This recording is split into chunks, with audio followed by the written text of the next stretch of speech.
I'm tapping wood now. I'm hoping this is.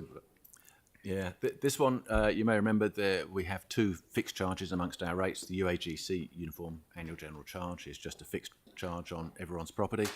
The active travel was introduced a few years ago, specifically for transparency again. It's still levied on everyone's property just like the UAGC, and it was specifically to try and provide some clarity over, we guarantee we're going to spend at least this much money every year on active travel, which was pedestrian networks and cycleways. The proposal is that the transparency is not really working. The amount being collected is quite a lot less than we're actually spending on pedestrian networks and cycleways. We're not actually splitting it in our budget as a separate active travel line item now. It's just part of overall transport, and it's a lot cleaner and easier for ratepayers to understand if we just amalgamate the two. That was the proposal. The two questions, I hope I've addressed actually one of them, what's it used for, and as I suggested, and the second one, if it's incorporated into the general rate, would that be easier to effectively stop spending on active travel? And again, the answer is, in theory, yes. You control the budget, you can do what you like. By having a targeted rate of about $3 million a year, you are committing to spending at least $3 million a year on that particular activity. The current spending is, I understand, significantly greater than that. So we're not achieving full transparency in the sense that we're not telling people what we're actually spending on the activity. Okay, thank you. Jake first, then Sarah, then Yanni.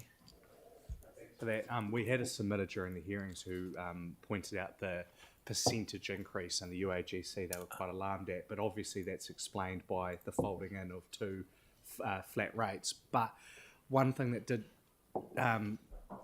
make me think is, did we adjust the active travel flat rate? What I'm saying is we always up the UAGC, but if we're holding the active travel still and then we're folding that into something that goes up, it's more up, if that makes sense. Yeah, it makes perfect sense. Yeah, and the answer is no. We kept it flat, $20. So every year the UAGC is 150 something at the moment, 153 I think, including GST. Every year we put that up by the same percent as the general rate to keep the relativities, and also every year we've kept the active travel at 20. Right. The current figure, and we'll obviously revise it as the budget gets finalised, the proposal is to put the UAGC up by the same percent as the general rate and then add $20 to it.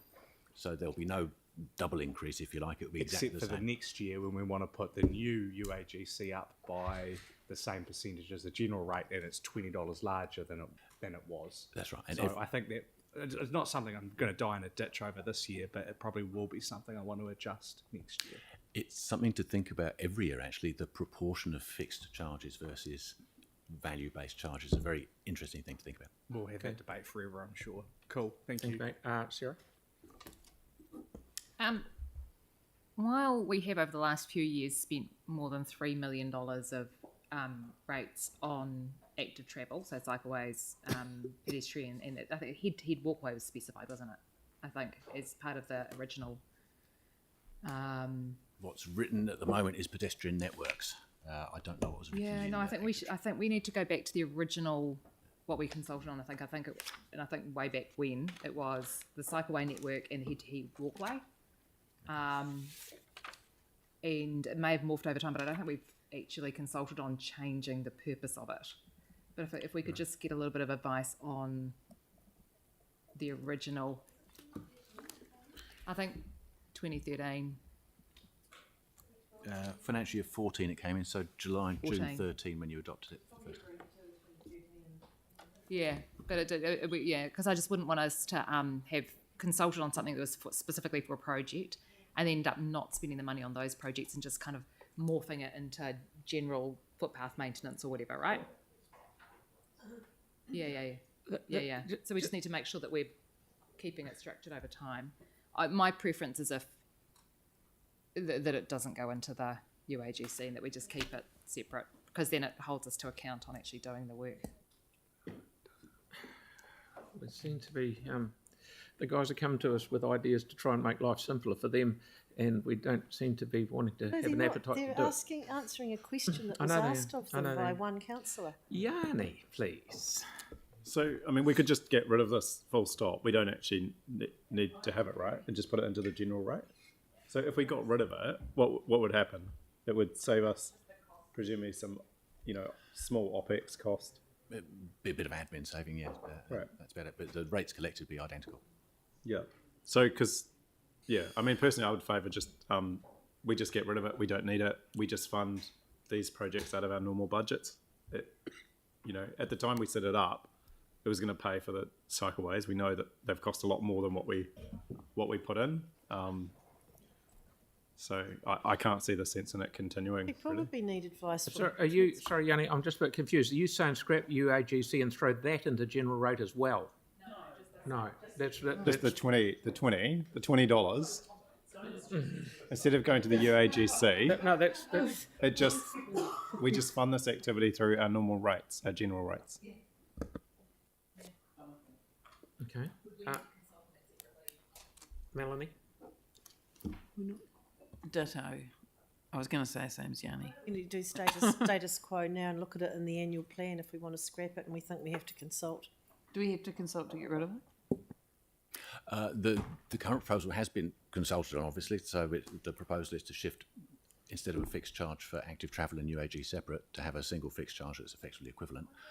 Did consult on it. This came as a question. This came as a question through this process, I believe. I don't think No, it's in the CD. we consult on it. It's in the. Okay, Yeah, sorry. but we're not scrapping it as such. We're adding it to the UAGC. Yes, we're combining What it. Yanni's saying is we don't need it at all. We don't need to add it to the UAGC, and we're just funding our projects as we've been doing. Just so clarify, we put out a proposal or an option in the consultation document. Did we get any submissions that suggested what you are now suggesting? Because that would be a way that we could So if we do didn't, it we're without not. consulting. But if we didn't, it's more difficult. We're absolutely certain that was in the intent of Chrissy Williams' submission, but you'd have to go back and look. What you're saying, out of 7,000 submissions, we got one. That's just the first one that popped into my head.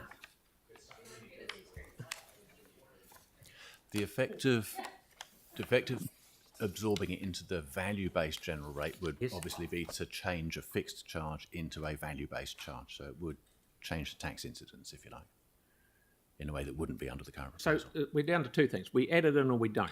Is that what's in front of us? Yes, that's the current proposal. Either agree with the current proposal to amalgamate it with UAGC or keep it as is, status quo. And what are the benefits or disadvantages to someone who is on UAGC? Is it? I know it's going to be $20 more, but if it's put in the general rate, is that more cost to someone else at the other end, or I don't know. I don't know which way it's working. If it's swapping one fixed charge for another fixed charge, there's no impact on anyone. Mm-hmm. If it's swapping a fixed charge into a value-based charge, that will tend to skew things a little bit. So and that's people who why pay more Yanni's would pay a bit suggesting more. it. Yeah. Yeah. Okay. Yeah, you're right. I don't think we could do that without consulting on it. The current proposal is either fixed rate amalgamate with another fixed rate, or keep them as they are separate. Leave it the way it is. It's getting a bit hard, isn't it? Leave it the way it is. Tyler, you had a question? Not anymore. I'm indifferent. Andre had a question. Thank you. Well, when someone gets an invoice for their rates and says $20 active travel, and they look out the window, go down the road, they've got no footpath anywhere, and this kind of thing, it's going to seem like nonsense. But now we have budgeted for new footpaths, so I really don't see the point in there needing to be a $20 line for active travel, especially when people don't have it. So yeah, I'd support putting it in the general. Less nonsense, more footpaths. The thing is, this doesn't actually impact ratepayers. It impacts basically our accounting. So you can consult on it 100 times, but it's like people actually want to see footpaths and infrastructure. That they're not actually too worried about how we're accounting for things here. I think they think just get on with it and build the footpath. Yeah, there's two. Bede's 2 got points. some clarification coming our way. I hope if the proposal put out in the consultation document wouldn't impact ratepayers, they'd either pay a UAGC of $177 and $20, which is $197, or they pay a UAGC of $197. That is a zero sum one. If your proposal is that you want that amount of the $20 collected via the general rate, which is based on land values, that will impact ratepayers because it's on the value, and that is a matter, I think, on which you would need to consult. That's right. And because the ratepayers haven't I had don't a want to go chance. anywhere near where it impacts So that- ratepayers. So is it better to leave it alone? Or you could, you've got two options Options. that are still, you can still decide on. Yes. The combined one or the separate one. The that's one that you can't touch is the one that moves it into general rates. Right. And just for Is this your question, Sarah? Your question? So my preference would be to leave it alone now because then it's easier to decide next time because it's harder to take it out of UAGC and shift it. So we could do that now. When I look back at the page 12 of a guide to your rates, 2014 to 2015, the active travel rate is specifically to fund the cycleways projects. Okay. Yeah. So we'd need to just get some advice on, actually, if we're doing that, do we need to spend? Actually, we do need to spend $3 million of ratepayers because we're collecting it every year on cycleways as a minimum. Okay. So we're leaving it the way it is. Is that what I'm hearing? Am I putting that in as like Mayor's Rec, Oh, maybe? that's Sarah's Okay. direction. Yeah. You're saying the opposite. You're saying combine it. Is that right? Vote on the day you decide. Be up to Put it in mayor the to put whatever you want in the mayor's. Yeah. And we'll see Okay, what then we'll happens. vote It's on going to it be then. one of those ones. That's I'll come up with a plan. Alrighty. Now we're getting up to. That was your fault, B, because you said that last one would have been easy. Yeah. Well, it's yes or no, I suppose. I would have. This one will be easy. No, this one, I don't think we should even waste our time going into this. You're giving us the advice. It's